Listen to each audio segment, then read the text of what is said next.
E você já pensou um pouco e refletiu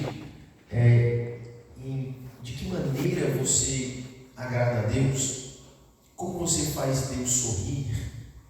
De que maneira eu posso me comportar, ou que atitude eu posso tomar? De que maneira eu posso viver de maneira que eu alegre a Deus? Eu, quem sabe, tento pagar um pouquinho da infinita conta que eu tenho para comer. Quando amamos alguém, queremos fazê-lo feliz. Por isso damos presentes, dizemos palavras de amor, e às vezes esquecemos também de Deus, o nosso Pai, o nosso Deus. Por isso, nesta noite, eu queria refletir um pouco sobre isso com você, refletindo em alguns textos bíblicos. E o tema da reflexão é um Deus com fome da minha e da sua simpatia. Abra sua Bíblia aí em Êxodo, capítulo 1. Êxodo, é o segundo livro da Bíblia, capítulo 1.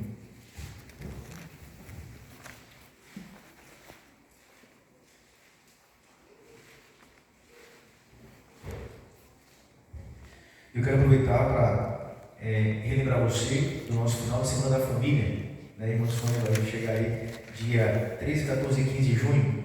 Vai ser uma programação muito boa. Você não pode perder. Você precisa estar aqui. E você pode convidar também outros casais, que não são da igreja. Por vezes, ao convidarmos para vir à igreja, muitos não aceitam o convite. Mas ao convidarmos para uma programação especial para a família, para os casais, muitos vão aceitar o convite. No domingo teremos renovação de votos, depois teremos, não sei se é surpresa, posso falar? Não é surpresa não? Posso falar? Já vou anunciar. Depois no domingo à noite vai ter um jantar, vai ter algo bem especial. Então, muito importante, você não pode perder. Faça planos, convide amigos que precisam também entender que Cristo precisa ser o elo que ligue o seu casamento e a sua família para estar nesse momento aqui na igreja. Muito bem. Êxodo capítulo 1, vamos ler o verso 13 e 14. Diz assim, Êxodo 1, 13 e 14. Então os egípcios com tirania faziam servir os filhos de Israel. Eles fizeram amargar a vida com dura servidão, em barro e em tijolos, e com todo o trabalho no campo, com todo o serviço em que na tirania os serviam. Para servir aqui são escravos. O povo de Israel foram feitos escravos para com os egípcios. O Egito, símbolo da perdição, o faraó, símbolo de Satanás, estava escravizando o povo de Deus. E se você percebeu aí, você sabe que quando a Bíblia repete, ela mostra a ênfase.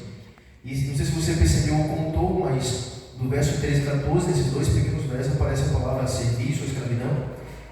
No verso 13 uma vez, e no verso 14, 4 vezes. 5 vezes se repete a palavra servir, trabalho, escravidão.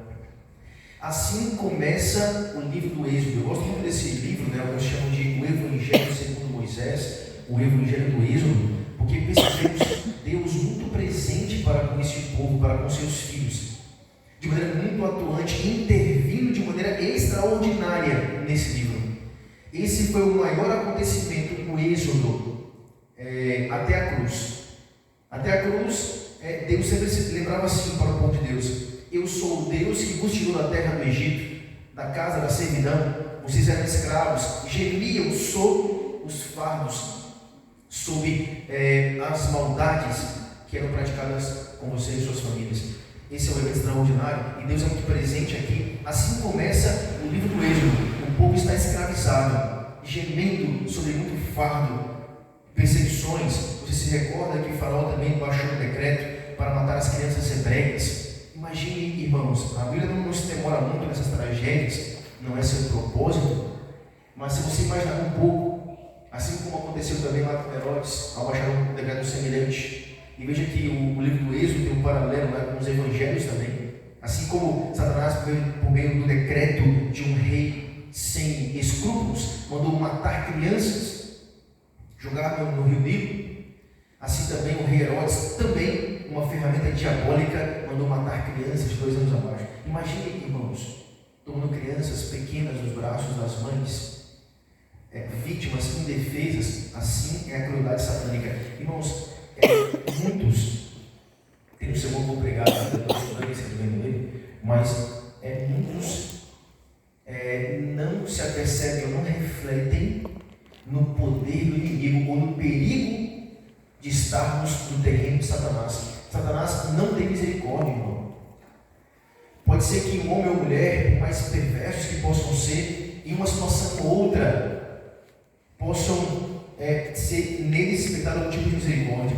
Você deve ter visto um pequeno vídeo do doutor do Senhor comentando e aparecendo no vídeo, onde um terrível assassino, serial killer, ele violentou e matou diversas adolescentes e jovens, e ali estava sendo condenado à morte, e os pais das vítimas esbravejavam seu ódio para com aquele assassino cruel, e ele se mantinha sem nenhuma reação, sem nenhum sentimento, às vezes com um sorriso irônico.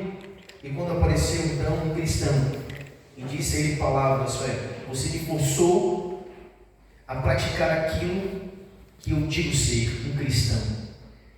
Eu queria te odiar, mas Cristo me ensinou a perdoar até os meus maiores inimigos. E aqui eu digo a você: eu te perdoo.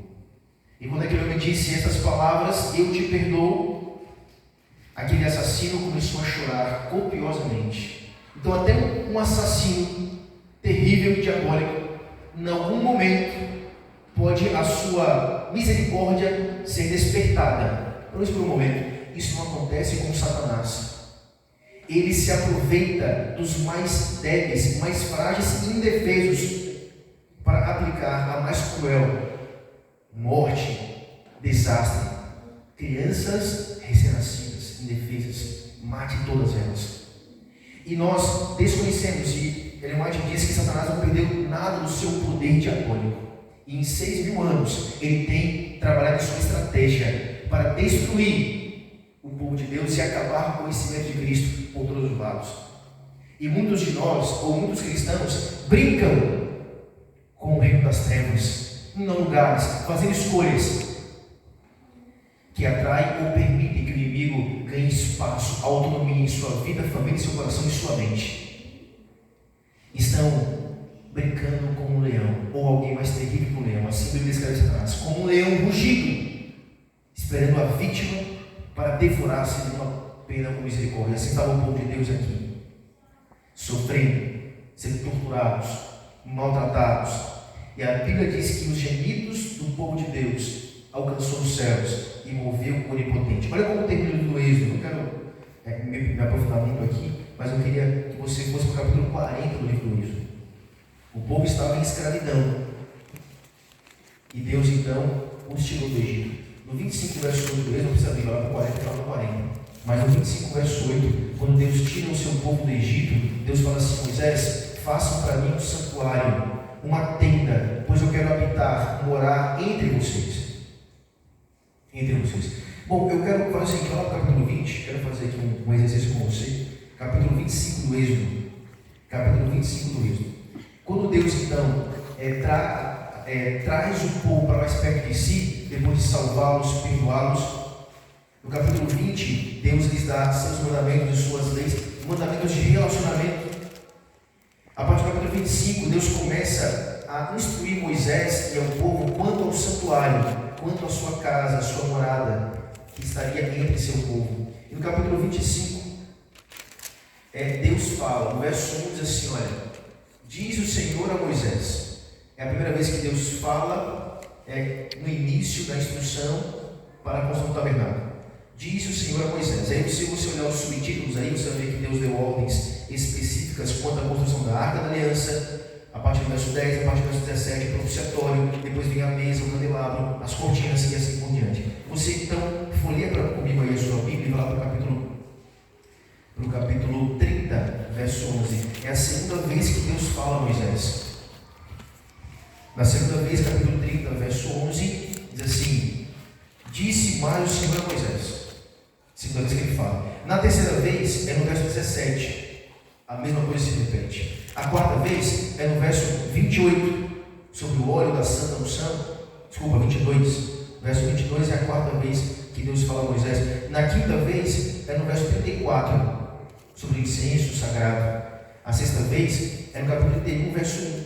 Disse mais o Senhor a Moisés, é a sexta vez. E quando Deus fala pela sétima vez e última vez sobre o santuário, no 7 ele fala assim, ou na sétima vez, é o capítulo 31, verso 12, se repete, disse mais o Senhor a Moisés. E o que vem na sequência dessa última fala? Vem o sábado. Vem o sábado. Você notou alguma semelhança? Lê o verso comigo aí, o verso 16, diz assim, ó, 31, 16, do Êxodo. Pelo que os filhos de Israel guardarão o sábado, celebrando por aliança perpétua das suas gerações. Entre mim e os filhos de Israel é sinal para sempre, porque em 6 dias fez o Senhor os céus, a terra, e ao 7º dia descansou e tomou alento. Irmãos, você notou alguma semelhança com a criação? Deus aqui faz um paralelo. Como na criação, que havia 6 dias, onde Deus criou todas as coisas, no 7º dia, Ele instituiu o sábado para estar em comunhão com seus filhos, para andar com eles, de mãos dadas pelo jardim, para falar a eles, falar o seu coração, ensiná-los como um pai, discipliná-los, cuidar deles, amá-los, ajudá-los em seu desenvolvimento, em seu crescimento. Assim também, aí o pecado criou uma separação. O pecado separou de Deus seus filhos amados. E então a criação deixou de estar completa. E Deus queria completá-la mais uma vez. E a construção do santuário é o ato de Deus de atrair novamente seus filhos para perto de si. Por isso, no santuário, em 6 falas, Ele está criando o santuário terrestre. E na 7ª, Ele mais uma vez institui ou relembra o sábado para estar em comunhão com o seu povo, com seus filhos amados. E relembra que assim como Ele criou os céus e a terra, assim agora Ele criou o santuário. E o elo que nos liga, o santo sábado do Senhor. Não é à toa que o inimigo no tempo do fim irá tentar corromper este dia, este mandamento, colocando outro em seu lugar. Ok? Agora vai para o final do livro do Êxodo, o capítulo 40. Êxodo 40. Vamos ver os últimos versos do livro. Vamos ver como termina. Capítulo 40, vamos ler o verso 34. Êxodo 40, 34, diz assim: Então a nuvem cobriu a tenda da congregação, e a glória do Senhor encheu o tabernáculo. Aqui é esta tenda onde o povo construiu para Deus habitar e morar entre eles. Esse texto demonstra que Deus adentrou no santuário, sua glória encheu o santuário, Ele passou a habitar e morar junto ao seu povo, junto aos seus filhos. Olha o último versículo do livro do Êxodo, verso 38, diz assim: De dia a nuvem do Senhor repousava sobre o tabernáculo, e de noite havia fogo nela, à vista de toda a casa de Israel, em todas as suas jornadas. Irmãos, isso aqui me impacta. Se nós morássemos naqueles dias, tivéssemos a nossa tenda ali no deserto, nós veríamos a Deus, a teofania, a manifestação de Deus literal diante de nossos olhos. Deus alimentava o povo todos os dias com maná. Nós veríamos a nuvem de Deus, a sua presença que estava sempre sobre o santuário. De dia fazia sombra e cuidava do povo, de noite era uma coluna de fogo que os aquecia e continuava a protegê-los, de maneira que as suas roupas e sandálias não envelheciam, não apodreciam. Deus caminhava com seus filhos em meio ao deserto. O mesmo Moisés, no livro de Deuteronômio, diz que Deus pegou seu filho Israel pela mão e caminhou com ele em meio ao deserto. Pastor, mas se Deus é um pai de amor, por que Ele caminhou com seu filho em meio ao deserto? A intenção de Deus era levá-los para Canaã, mas entre o Egito e Canaã havia um deserto necessário, porque o povo não conhecia o seu Deus, não conhecia o seu Pai, não confiava em seu Pai, se rebelava constantemente, queria apedrejar Moisés e voltar para o Egito, desejava o Egito. E Deus queria, além de tirá-los do Egito, também tirar o Egito de dentro do seu coração, porque muitos, apesar de estarem caminhando com o povo de Deus, não adoravam e serviam esse Deus, mas caminhavam com Ele só enquanto era confortável e benéfico. Quando vinha dificuldades, A tempestade evidenciava quem era o seu Deus, era eles próprios, seus desejos, seus prazeres, seus medos. Quem das mais eles seguiam, era assim que acontecia. O livro do Êxodo começa com o povo sendo escravizado, gemendo, e termina com Deus habitando em seu meio, literalmente conduzindo seus filhos. Assim Deus deseja, irmãos, fazer conosco a cada dia. Deus, Ele almeja a nossa simpatia, o nosso tempo, o nosso amor, a nossa companhia. E muitas vezes estamos de um lado para o outro, muito ocupados, preocupados. E às vezes não priorizamos aquilo que Deus prioriza. Nós não sentimos a necessidade de Deus, não desejamos alegrá-lo com nossos corações, fazemos escolhas erradas, pecamos contra Deus, somos negligentes e infiéis, magoamos aquele que tanto nos ama. E continua, quem continua a nos amar, quem continua todas as manhãs renovar suas misericórdias sobre nós. O povo era rebelde e Deus continuava a conceder alimento diário, continuava a protegê-los no deserto. Eles eram rebeldes, pecadores, e Deus os perseguia com sua bondade e misericórdia. Vai para Oséias agora, irmãos. Oséias capítulo 2. Oséias capítulo 2. Oséias, profeta menor, depois de Daniel, capítulo 2.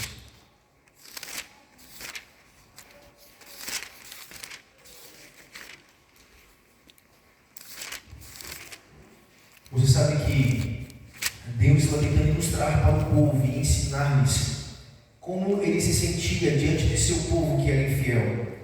E a vida de Oséias com a sua esposa Gomer ilustrava um pouco da realidade divina. E esse casal é uma ilustração de Deus para com o seu povo, para comigo e para com você. Olha o que diz no verso 8, 2 verso 8. Olha que texto impactante, diz assim, olha. Deus falou sobre nós, sua igreja, na figura de Oséias e Gomer. 2 verso 8 de Oséias diz: ela, pois, não soube que eu é que lhe dei o trigo e o vinho e o óleo, e lhe multipliquei a prata e o ouro que eles usaram para Baal. Deus diz assim: meus filhos amados, o alimento em vossa mesa foi eu que concedi. O ar que você respira é o poder que emana de mim. Satanás é expulso do seu lar, porque eu o protejo.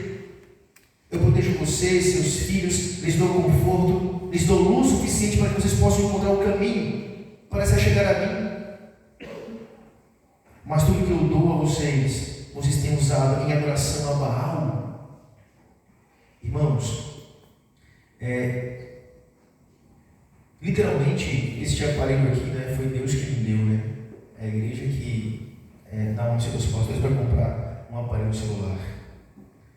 Mas tudo que nós temos é Deus que nos concede.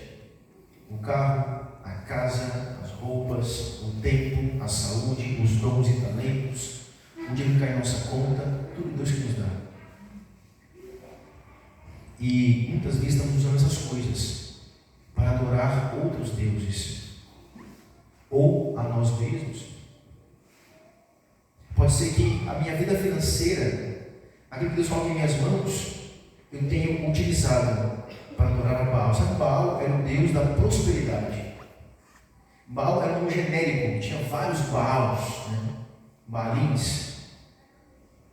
E esse Deus Baal oferecia aquilo que as pessoas desejavam. E pegavam as bênçãos que Deus lhes concedia para render aos pés de Baal, Deus da prosperidade. E por vezes, pode ser que eu tenha feito a mesma coisa, ou esteja fazendo. O meu tempo que eu tenho, que Deus me deu, pode ser que Deus fale assim: filho, eu quero que você use um pouco do tempo que eu te dei para me adorar, para me servir, para estar na igreja, para aprender de mim, para entender a tua missão. Filho, os teus 12 talentos que eu te dei, utilize eles para pregar o Evangelho, para fazer a obra avançar, para falar do amor de Deus, para salvar pessoas caminhando para o inferno. Mas pode ser que eu esteja utilizando meu tempo, meus dons, meus talentos para mim mesmo, para o meu negócio, meu trabalho, para obter recursos financeiros, mas não uso para a causa de Deus. quantas igrejas, antes daqui, eu preguei, e eu olhava para pessoas jovens, profissionais, cheios de muitos dons e talentos, e eu apelava: Deus quer usar você. Há pessoas que só você pode alcançar, mas muitos ouviam o sermão, oravam, voltavam para o seu lar e continuavam a sua vida. Deus lhes deu uma profissão, lhes deu condições para fazer uma faculdade, para serem inteligentes, sábios, para serem pessoas influentes na sociedade, mas nada disso muitos devolvem a Deus, usam o que Deus lhes deu para adorar outros deuses. E Deus fala assim: fui eu quem lhe abençoei, fui eu que lhe dei a capacidade que você possui. Aí Deus fala assim, que na sequência do texto, Deus fala assim: eu vou tirar de você o que eu lhe dei, para que você possa entender ou relembrar a fonte da tua bênção, o quanto você depende de mim. Depois que ele tira as coisas todas, no caso aqui a igreja, o povo de Deus, no caso de Comer, ele fala assim, verso 16, verso 14 primeiro. 14 diz assim: portanto, eis que eu atrairei e a levarei para o deserto, e lhe falarei ao coração. Olha o deserto novamente. Eu vou atrair você ao deserto. Deserto é luta, irmão. Deserto é tempestade. Ninguém gosta do deserto. Mas, mais uma vez, o deserto é a linguagem que Deus utiliza. O deserto é o lugar de encontro com Deus. O deserto é o lugar onde Deus consegue a nossa atenção. Eu vou levar você para o deserto e vou falar ao seu coração. Porque quando as coisas estremecerem, quando a tempestade te alcançar, quando a luta, quando a escravidão ficar patente aos seus olhos, quando as perdas vierem, a frustração, quando eu retirar o que eu estou lhe dando, você vai perceber que eu sou a tua única fonte. Aí, no deserto, você vai abrir o coração e eu estou lá para entrar nele, para mais uma vez te perdoar, mais uma vez te transformar e curar a sua infidelidade. Como é que Deus insiste conosco? Que Deus extraordinário, ele fala assim, verso 16 agora: naquele dia, diz o Senhor, ela me chamará meu marido e já não me chamará meu Baal. Verso 19: desposar-te-ei comigo para sempre, diz Deus, desposar-te-ei comigo em justiça, em juízo e em benignidade e em misericórdias, despojar-te-ei comigo em fidelidade e conhecerás ao Senhor. Deus fala assim: eu quero me casar com você, com a igreja. Irmãos, a Bíblia diz que o casamento é deixar pai e mãe, iniciar ao seu cônjuge, tornando os dois uma só carne. É o convívio de uma união que nos laços humanos que temos. Deus usa esses laços para ilustrar o seu desejo para conosco. Ele constantemente quer nos tirar das garras de Satanás, da escravidão, para nos trazer para mais perto dele. Deus almeja a nossa simpatia, a nossa companhia, comunhão, oração. Ele vai te descrever orar a Deus como quem fala a um amigo. Cristo ensinou a orar: Pai nosso que está nos céus, chamar Deus de Pai. Mas como somos falhos na oração, na comunhão com Deus, como somos falhos, e às vezes não há discernimento espiritual, porque não há sensibilidade para o Espírito Santo agir e falar comigo, porque estou ocupado demais servindo aos deuses deste mundo, a mim mesmo. E Deus fala assim: eu vou atrair você ao deserto, eu vou me casar com você, vou me unir a você para sempre, eternamente, em fidelidade, e você conhecerás o Senhor. Esse conhecimento não é de ouvir falar, é de relacionamento com Ele. João 17, verso 3 diz que a vida eterna está em conhecermos a Deus, a Cristo, um conhecimento de convívio. Irmãos e amigos cristãos, estava lendo hoje o livro Testemunhos para a Igreja, volume 2. Ellen White advertindo um líder de igreja que achava que conhecia muito da palavra de Deus, e por achar desta maneira, ou por pensar assim, estava pronto a debater, a apontar os erros dos outros e a corrigir as faltas. Mas Ellen White disse para ele: o seu modo de agir, sua dureza, suas críticas demonstram que você não conhece a Cristo nem um pouquinho. Primeiro, vai nascer de novo, conhecer a Jesus. Depois, pretenda ensinar quem Ele é. Um líder de igreja que prega a palavra, faz evangelismo, não conhecia Jesus.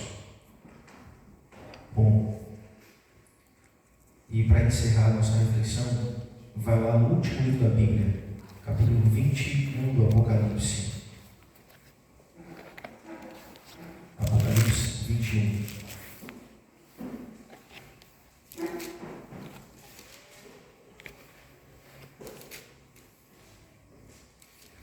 Verso 3.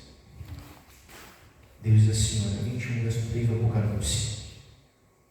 Então ouvi grande voz vinda do trono, dizendo: Eis o tabernáculo de Deus com os homens. Deus habitará com eles. Eles serão povos de Deus, e Deus mesmo estará com eles.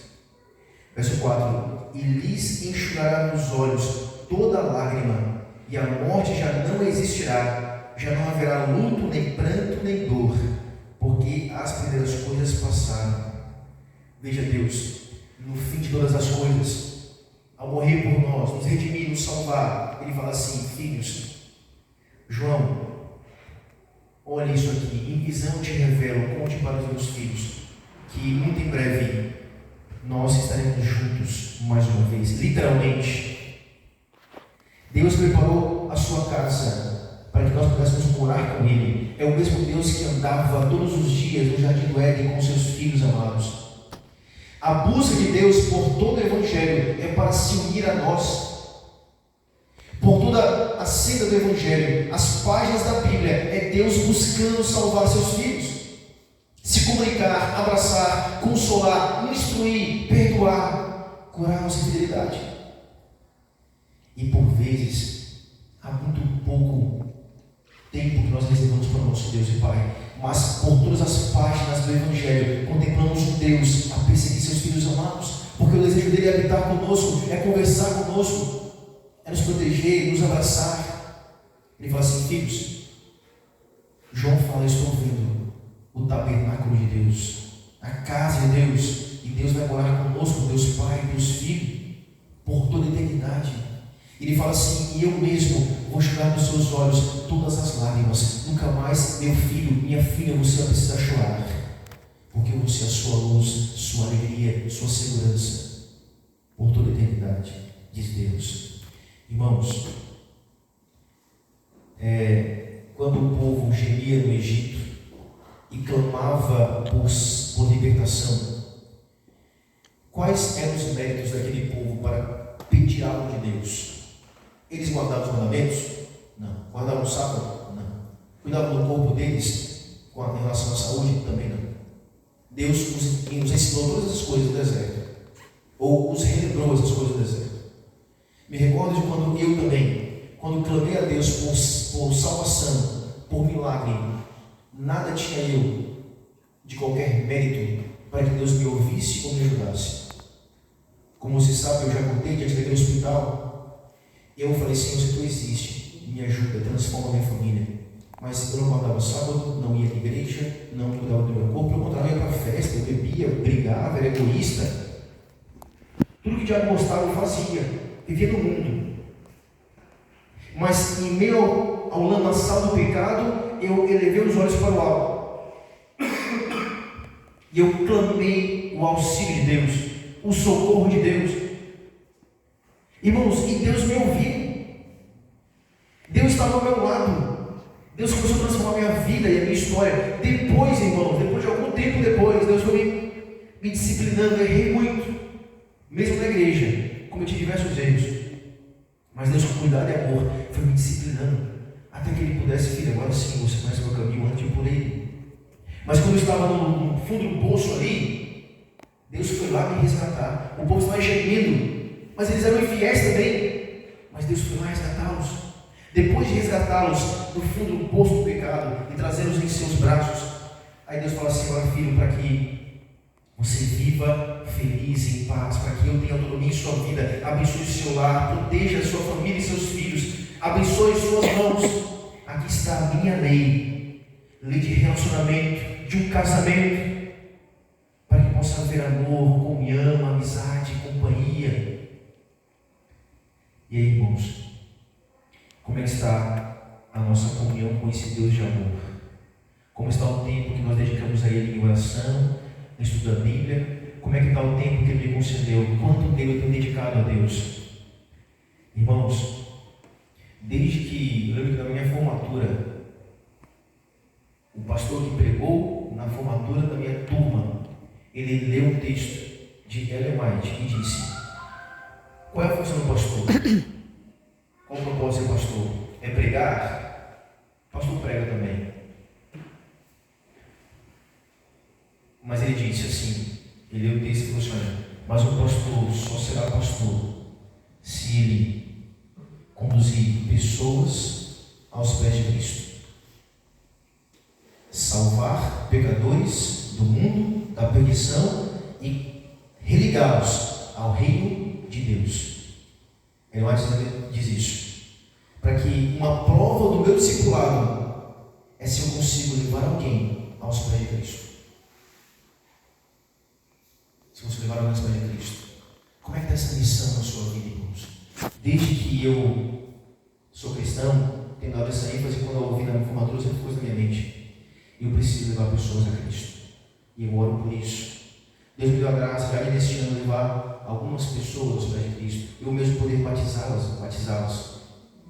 Deus colocou mais uma família diante de mim, da qual eu estou dando estudos bíblicos, dando para passear. Os irmãos, alguns viram uma família de argentinos, né, quando eu vi ali no ping-pong, nos pagos do pastel. Irmãos, é uma forma que eu tenho de agradecer a Deus tudo que Ele fez por mim. Ele salvou minha família. De que modo eu posso agradar a Deus? Eu posso dizer a Ele, ou alegrá-lo. Falar assim: Senhor, as minhas mãos são tuas. E eu vou em busca daquilo que para o Senhor é o mais importante: salvar pecadores. Eu queria convidar você nesta noite a orar mais uma vez junto comigo. Falar: Senhor, pode ser que eu tenha usado as bênçãos que o Senhor me concede para mim mesmo somente, ou usado muito pouco, quase de maneira insignificante para o teu reino. Mas, Senhor, nesta noite eu quero renovar meu pacto com o Senhor, para que eu possa permitir que o Senhor me use, e para que eu possa, de alguma forma, apresentar ao Senhor os frutos de todos os benefícios que o Senhor tem colocado em minhas mãos, para que assim eu demonstre para o mundo, para o céu, para o Senhor, o quanto eu amo, através da minha vida, do sacrifício vivo, rendido aos teus pés. Vamos orar por esse lado, irmãos.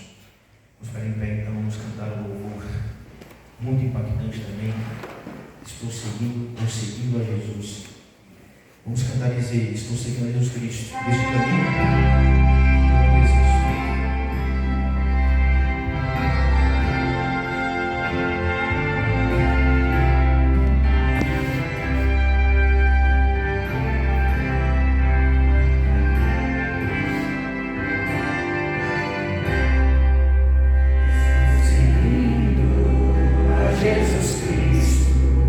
Neste caminho eu não desisto, estou seguindo a Jesus Cristo, atrás não volto nunca mais. Se me deixarem os pais e amigos, se me cercarem muitos perigos, se me deixarem os pais e amigos, atrás não volto nunca mais. Atrás o mundo, Jesus à frente, Jesus o guia onipotente. Atrás o mundo, Jesus à frente, atrás não volto nunca mais. Depois da luta vem a coroa, a recompensa é sempre boa. Depois da luta vem a coroa, atrás não volto nunca mais. Oremos. Grandioso Deus, maravilhoso Pai, em Tua palavra podemos aprender e entender e conhecer um pouco mais esse grande amor que o Senhor tem para conosco. Não sabemos o porquê, ó Deus. Pois o Senhor tem infinitas criações, milhares e milhares de anjos, mas o Senhor almeja a minha simpatia. Morreu por mim. Se houvesse um pecador neste mundo que aceitasse a salvação, o Senhor viria morrer por este. Morreu por mim, por cada um que aqui está nesta noite. O Senhor nos persegue com sua bondade e misericórdia. Almeja constantemente a nossa simpatia, nossa atenção, nosso amor, nossa companhia. Mas não somente nossa, ó Pai, de outros mundos que não estão em tua igreja hoje. E o Senhor almeja que nós caminhemos ao teu lado em busca de salvar outras pessoas para a eternidade. Então, ó Deus, nos ajuda a usar os benefícios que o Senhor coloca diante de nós, ou em nossas mãos, como a saúde, o tempo, os recursos, as ferramentas que possuímos, para que possamos, ó Deus, usá-las para alcançar outras pessoas que estão vivendo no fundo do poço do pecado. Amém. Que assim possamos demonstrar que somos teus discípulos, que possamos, ó Deus, responder a esse imenso amor, buscando outras pessoas, salvando pecadores do inferno e conduzindo eles para a eternidade. Que nós sejamos tuas mãos neste mundo e que nós tenhamos o prazer da tua companhia constante. Nos perdoe, ó Pai, pois temos falhado. Nos perdoe por nossa infidelidade e cumpra a tua promessa em nós, que é curar a nossa infidelidade, para que assim possamos ser filhos fiéis que alegram o teu coração. Nos abençoe e pedimos e oramos em nome de Jesus. Amém. Amém. Queridos, eu desejo você, seu lar, sua família, tenha uma ótima noite com Deus. Nos encontramos aqui no próximo sábado para adorar nosso Deus.